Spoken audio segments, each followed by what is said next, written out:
everyone. As we gather today throughout Turtle Island, we remind you that we are situated on treaty and unceded Indigenous lands. This land is steeped in rich Indigenous history and home to many First Nations, Inuit, and Métis people today. And as a country, we have a responsibility for the stewardship of the land of which we work and live. My name is Natalie, and I want to acknowledge that I am on the unceded traditional territory of the Coquitlam First Nations, which lies within the shared territory of the Tsleil-Waututh, Katzie, Musqueam, Kakate, Squamish, and Stolo Nations. I appreciate this land as it has allowed my family and I to learn and grow, as well as experience the beauty that it holds. Now I will pass things off to Nancy, your host for today's DWF Live. Thank you. Thank you, Natalie, for offering today's land acknowledgement. It's great to be here live on Facebook and YouTube for this special week of DWF Live. My name is Nancy Desjardins-Holman, and I'm the Reconciliation Coordinator at the Gord Downie and Wenjack Fund. We are so excited today to interview Philip Cote, visual artist, ancestral knowledge keeper, historical and cultural mediator, and activist. So I'll be introducing him here in a couple minutes. So as you're tuning in today, please post a comment below so we know where you are joining from. So inspired by Channy's story and Gord's call to a better Canada, the Gord Downie and Channy Wenjack Fund aims to build cultural understanding and create a path toward reconciliation between Indigenous and non-Indigenous peoples. Our goal is to improve the lives of Indigenous people by building awareness, education, and connections between all peoples in Canada. We are broadcasting live every day this week at 10 a.m., 12 p.m., and 2 p.m. Eastern Time as part of Secret Path. Secret Path Week is a national movement commemorating the legacies of Gord Downie and Channy Wenjack, and it takes place annually from October 17th to the 22nd. This is a meaningful week as October 17th and 22nd respectfully marks the dates that Gord Downie and Channy Wenjack joined the spirit world. We call upon all people in Canada to use the Secret Path Week to answer Gord's call to action. Do something. By creating a reconciliation and furthering a conversation about the history of residential schools. We have a jam-packed week and planned with powerful speakers, amazing artists, so be sure to check out our website at downeywenjack.ca/DWF Live and register for our events. It's great to see how many classrooms are here with us today. Please continue to use the chat, let us know where you're joining from, and share any thoughts and questions that come up during today's DWF Live. Later in the broadcast, we're going to switch over to a Q&A where we'll take our questions, both from camera classrooms and from live chat. Today, I have the pleasure of introducing Philip Cote. Welcome, Philip. How are you doing? Ani Baju Tanzi Sego. Maskamotin. Anashnabi Ajini Kajuan, Nojmom Muskogiash, and Gitchi Manadu and Dodum, Mishupishu, Nin Anashnabi, Shawnee, Lakota, Potawatomi, Ojibway, Algonquin, Mississauga, Minwa, Mohawk. It's my traditional introduction there. I like to claim all my ancestry connection to all the different nations that are part of my family's history. Anyways, I guess in answering that question, reconciliation's a very tricky question. A lot of people might have a little confusion about what that really means, but reconciliation for me is about creating spaces to have a dialogue about our narratives across the land here once again. So true reconciliation is to have Indigenous peoples' history and stories and language be supported across this country. And I think that this is a great dream that can be had, when you think about Channy Wenjack and where he was and how short his life was and how his relatives still continue to support him, and they are activists bringing about this story to change the way this country deals and shares its space with Indigenous people. And for me, as an artist, I've been reclaiming spaces across the city here and across the country in some cases, bringing our wealth of knowledge and culture to this westernized world that we all live in now. I think that's really a key thing for any Indigenous young people to think about how and what kind of legacy do they want to leave when they take a look back at their own history and they see, what did I do to make any changes for this future, for the future generations? 7 generations from now, people are going to be looking at my work and they're going to say, wow, this guy was really trying to make a difference. And so that's the kind of thing that we want from all our community members. What kind of difference do you want to make, and are they going to talk about it in the future? So all I can say is good luck to everyone, because it's a very difficult journey, especially when you're a leader, because people don't realize this, that sometimes when you're a leader, quite often you're alone in your quest to put something out positive and some change, especially when your personal life was affected by some of these colonizing systems that were put in place to limit Indigenous people from having a narrative and voice on the land. So we're still feeling the legacy of that too, because a lot of these institutions of learning, a lot of you guys don't know this, but I do, because I'm a scholar. So I do a lot of writing and I do a lot of research, and I've come to realize that there are still things that we still need to change. And one of the things is to begin to open up history and begin to rewrite history, because that history itself is a legacy of this single narrative that has changed the way the landscape has eliminated Indigenous voices. And so all you guys that are interested in going to get a higher education, think about that when you get up there, because you're going to come into and see roadblocks that may stop you from talking the way you want to talk as an Indigenous person. And that's how it was for me. So I'm gonna just show you some slides here, because I want you to see some of the work I do over the years, and not all of my work, because it's like be a long list here. But I'm going to show you some of the things, and just hope this is going to work now. So I'm just going to open up a PowerPoint. I'm just going to show you, this is the beginning of my work right here. So the beginning of the universe was a great black void. And this comes from the Anishinaabe creation story. And so, and the original being sent out thoughts into the universe, and when there was no response, that being called those thoughts back. And at that moment, all the stars were born. So that being asked that those thoughts to turn into light. And so that is the beginning of the physical world. That's something that's part of our cosmology. So when you think about the great black void in the beginning of everything, it's not such a scary thing, because there was a spirit, and that spirit was a powerful force that called the physical world into being. And that's what you're seeing right here. You might wonder why I'm showing that, because I do a lot of woodland style paintings, and it seems to be my trademark right now. A lot of people recognize my work across the GTA, and probably in some parts of Canada too, because I'm all over the internet. If you go check out my name, you'll see all this history of my work going back, sometimes 30 years. But this is the beginning of the universe. This is that original being calling the light to come into the universe, and not that kind of nice feathery shape in front of the face here.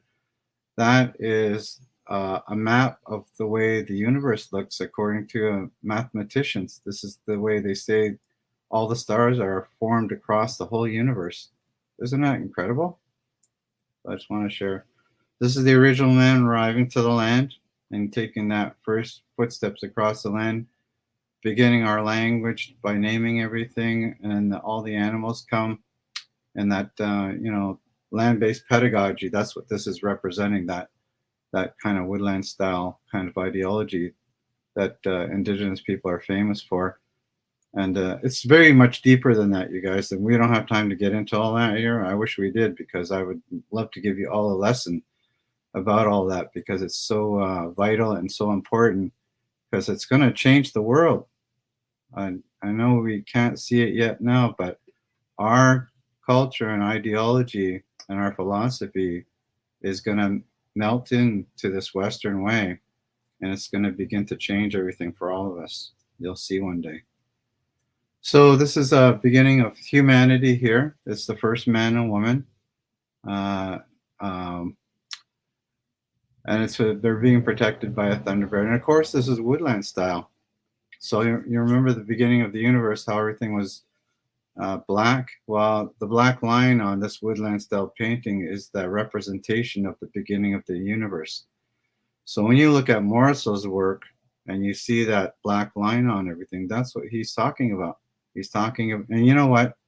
He never wrote that in any books to anybody who was doing stories on him. He never shared that wisdom with anyone, but he shared that with my brother-in-law and sister, and they shared it with me, and they said this is what he said about the black line on all his work, that it was the beginning of the universe before there was a physical world. So it's a pretty intriguing thing when you know those kinds of things, when you look at this artwork, because it shapes it and turns it into whole new meaning. So this is the Great Flood. So these works are down in the Humber River on these pillars that hold up the subway. And I did this a few years ago, Pen and Path project, and it was really great because I was collaborating with a couple of other artists, Quest and Jarvis, who are really renowned graffiti artists, street artists, and we collaborated on this piece. They did background work, and I did all the kind of panels with these kind of woodland style imagery in it. So storytelling, okay, I'm not going to get into that right now. I'm just going to show you some of the words. So this is Norvell Morrisall, Man Changing into Thunderbird, and it's you know what it is, it's a self-portrait. A lot of people don't know that, but you know, he himself talked about himself being a shapeshifter, and that's part of our cultural ways too, is understanding what that really means.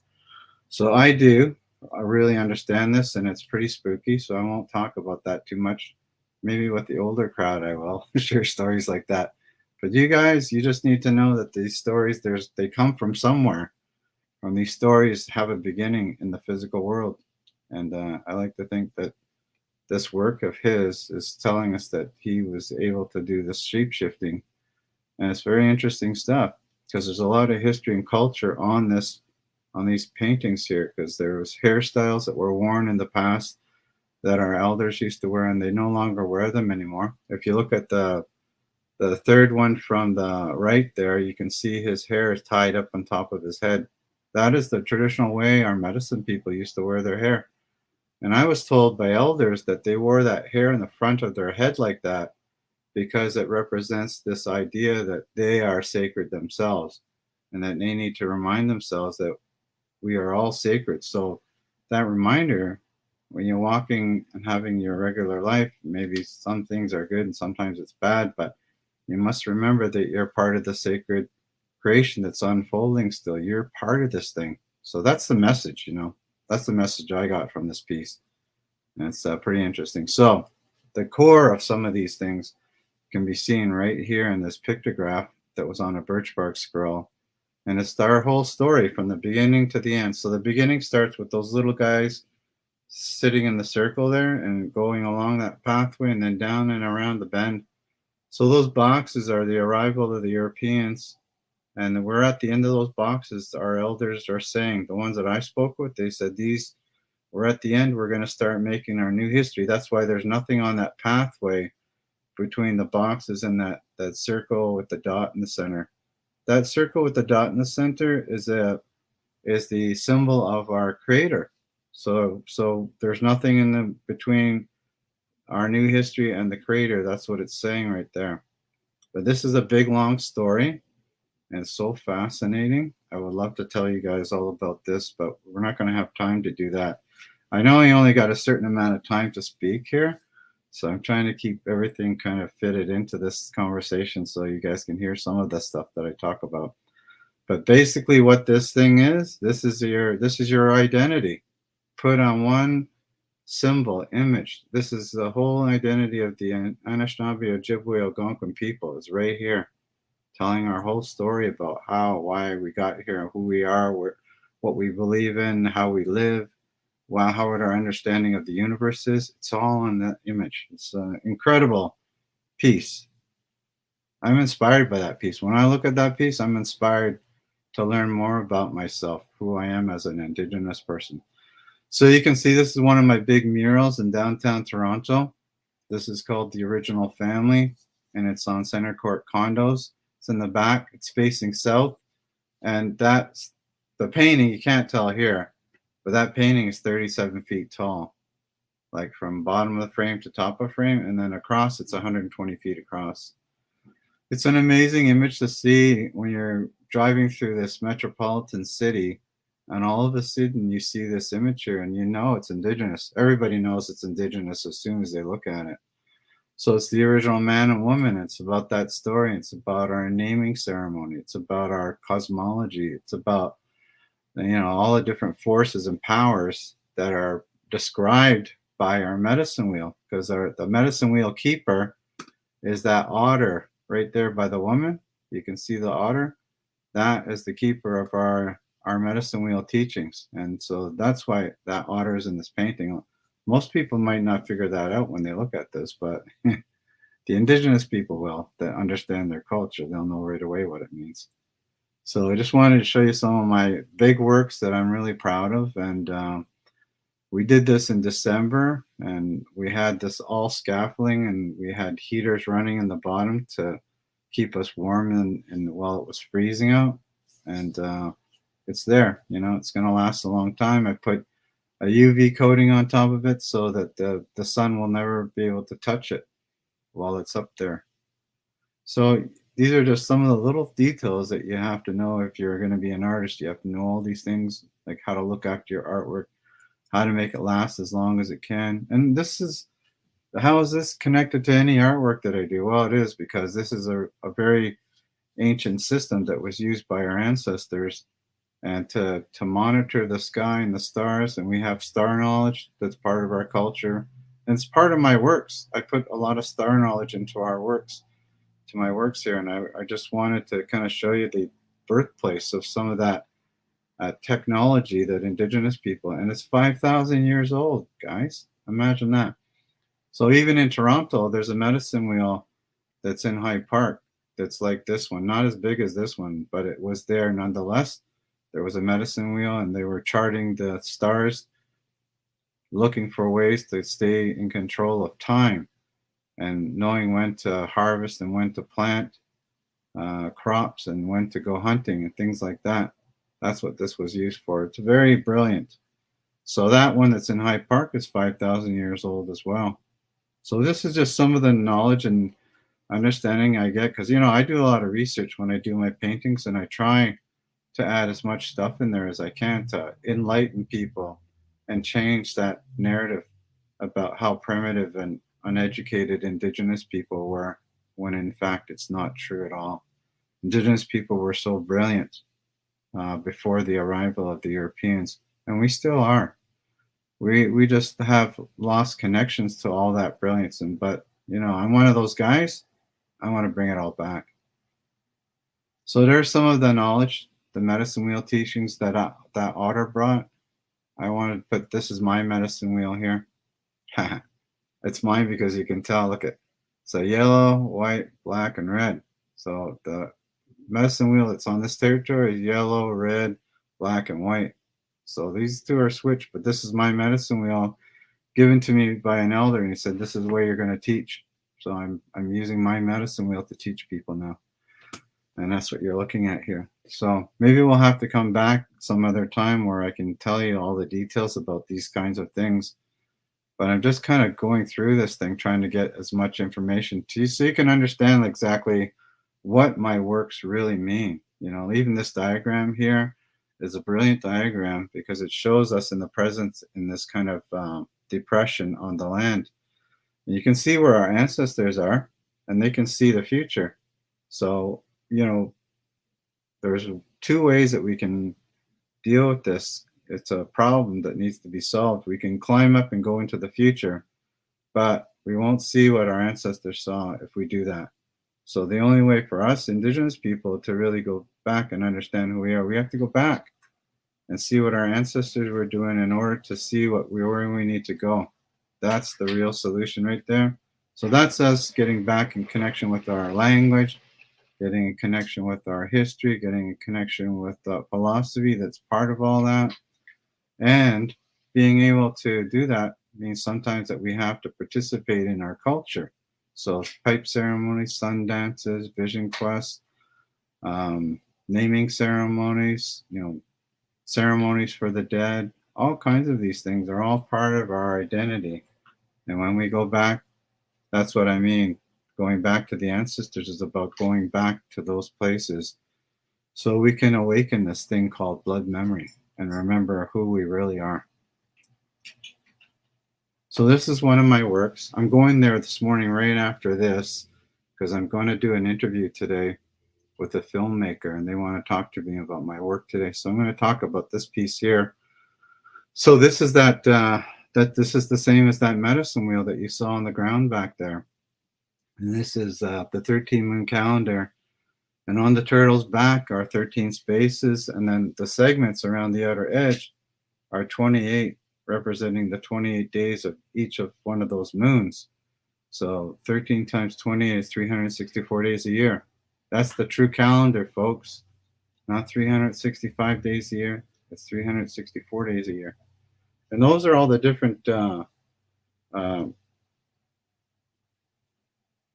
bits of knowledge that support each one of those moons. So the spirit moon, bear moon, sugar moon, sucker moon. Some of the moons you can recognize, the flower moon, strawberry. So these are all kind of different points in the calendar, the changes of the seasons. You can see in what is being harvested and what is being picked and what are we doing in those points at those times of those moons during the year. So I wanted to show some of that also, that the 13 moons is very intricate in terms of like what we do during the year and how we support ourselves, but it's also about keeping time. So our people knew how to keep time. We didn't have clocks, but we definitely had this calendar that was part of the land and part of the stars that travel across the sky every day.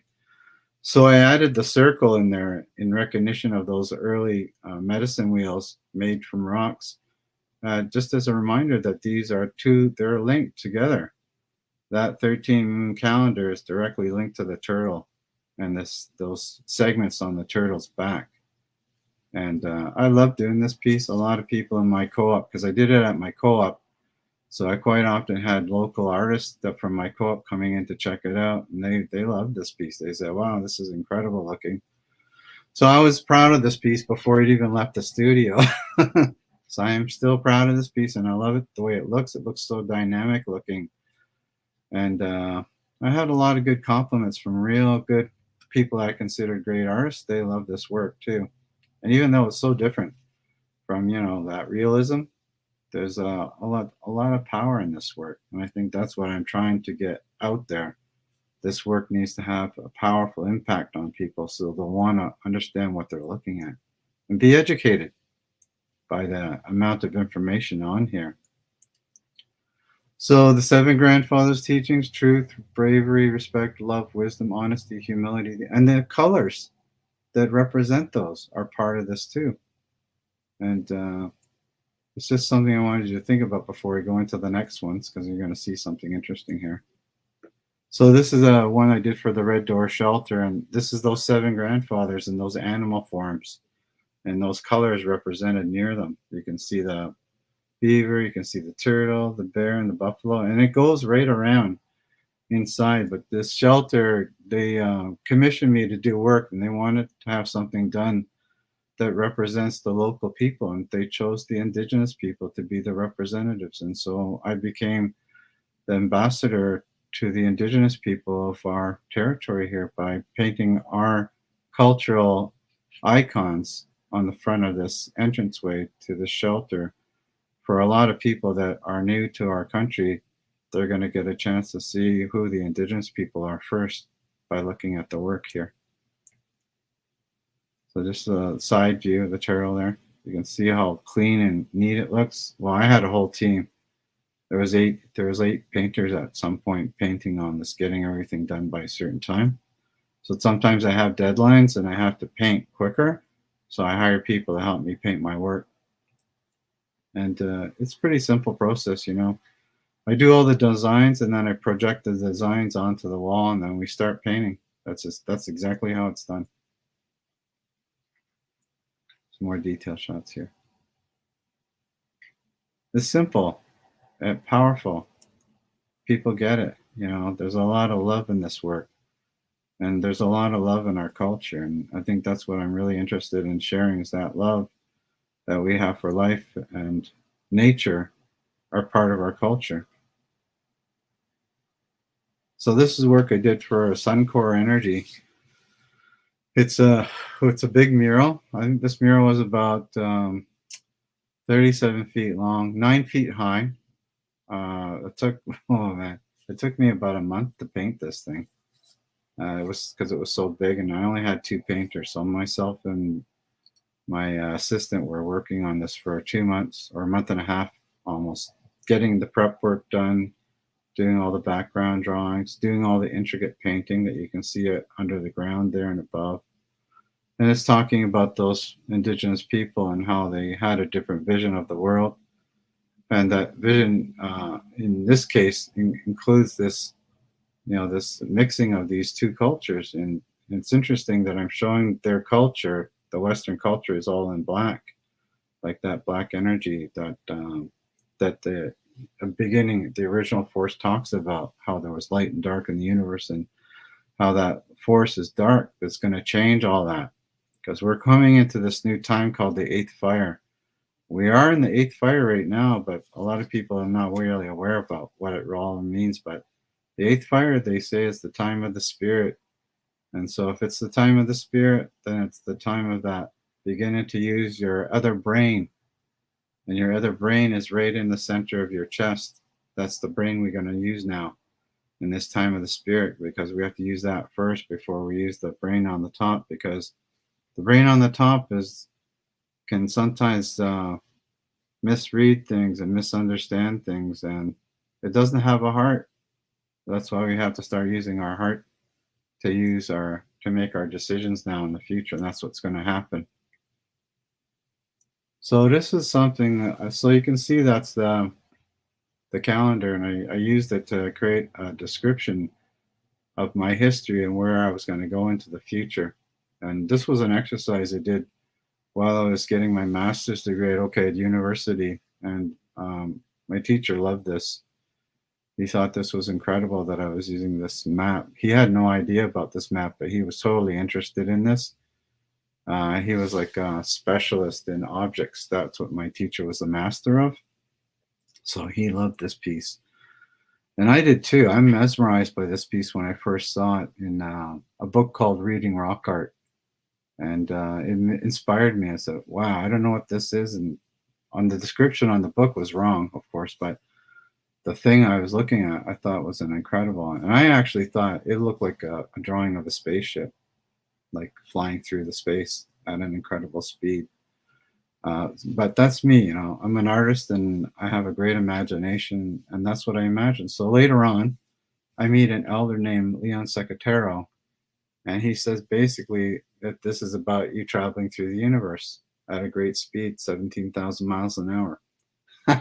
Right? How could that be that I thought it was a spaceship, and then this elder comes by, 15 years later to tell me the story, which I thought was, a miracle to know all these little details about these things that I've uncovered over time as an artist, things that inspired me. So this is a work I did at Council Fire. It's there. You can come down to Toronto if you're not down in the city and check it out. We did it on the side of the building this past last year, and it was a good, really amazing feat, getting it from the drawing stage to the color stage to this stage where we can see it in full color on the building. We were all up on scaffoldings there for about 2.5 months painting this, and I love it. It's a beautiful work.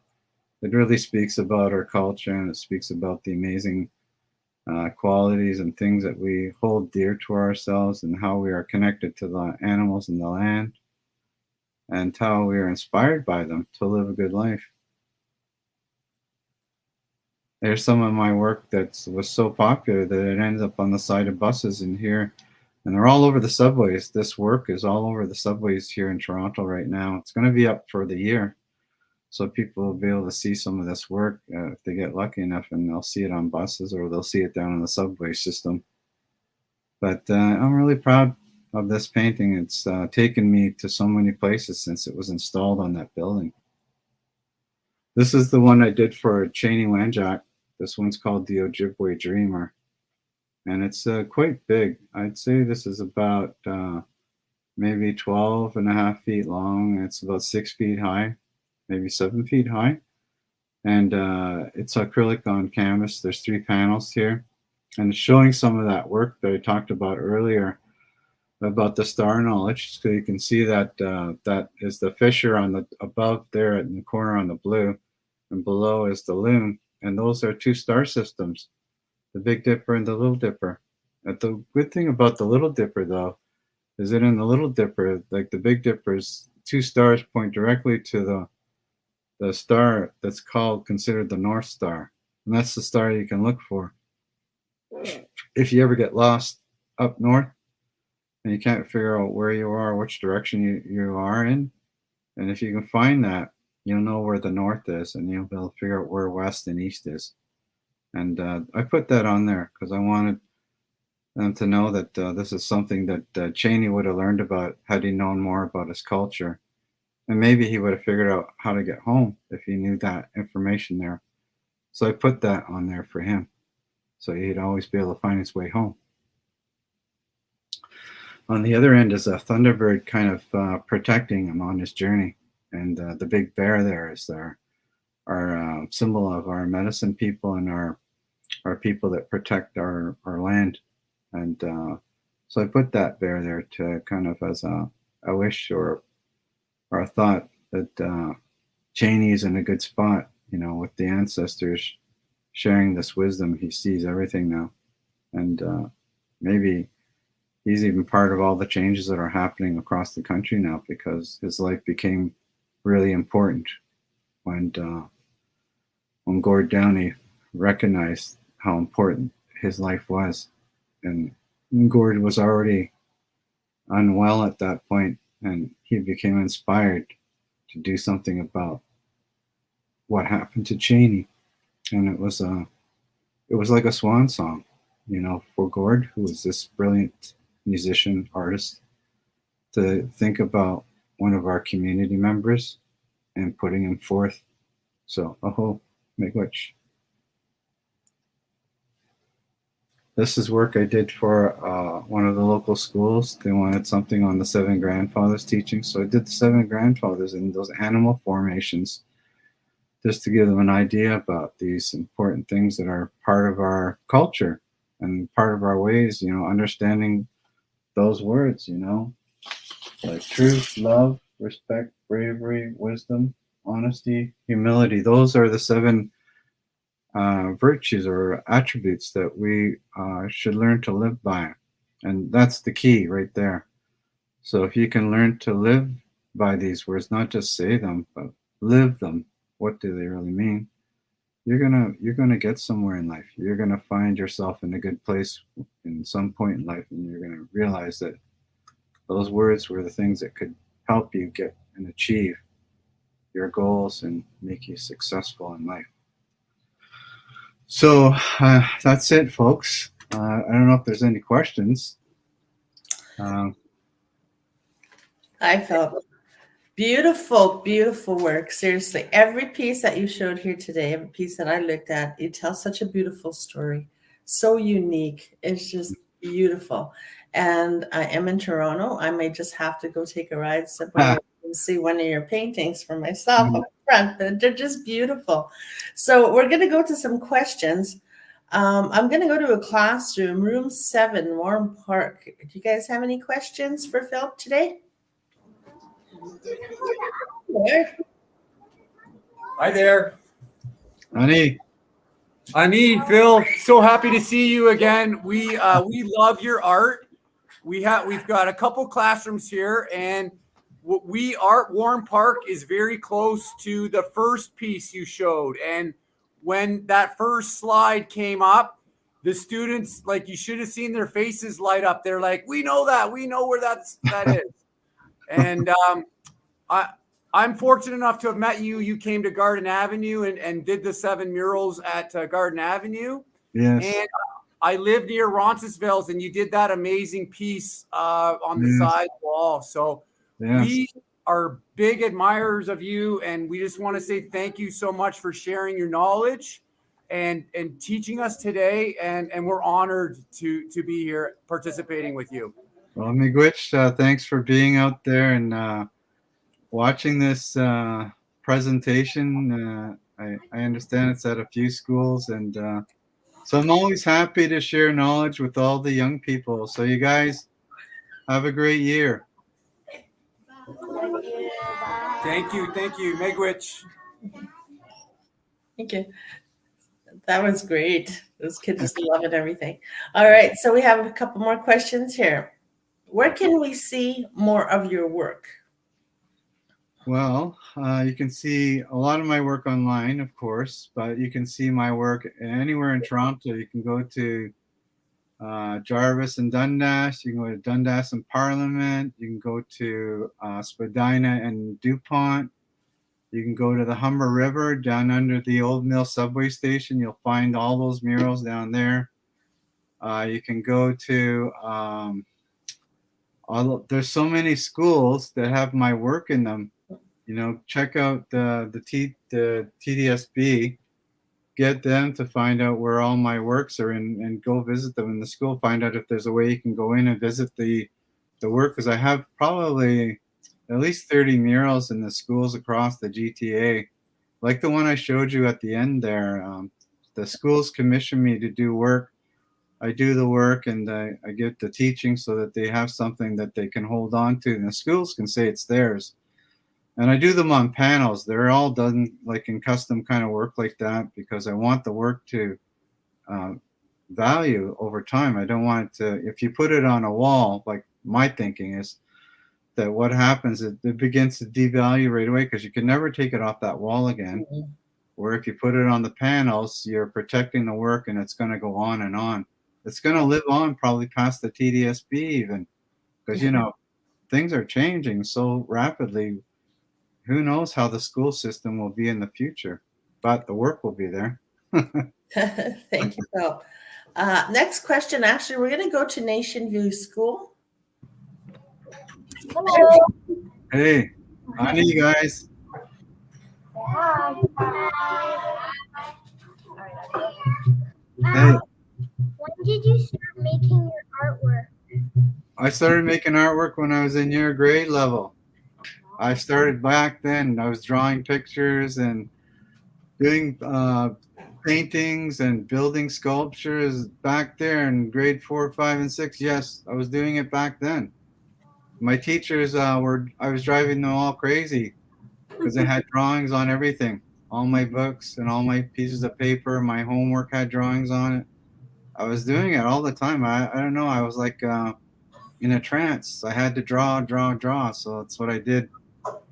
I remember one time that I was drawing I got into a phase where I was drawing everything in black, and my teacher was concerned.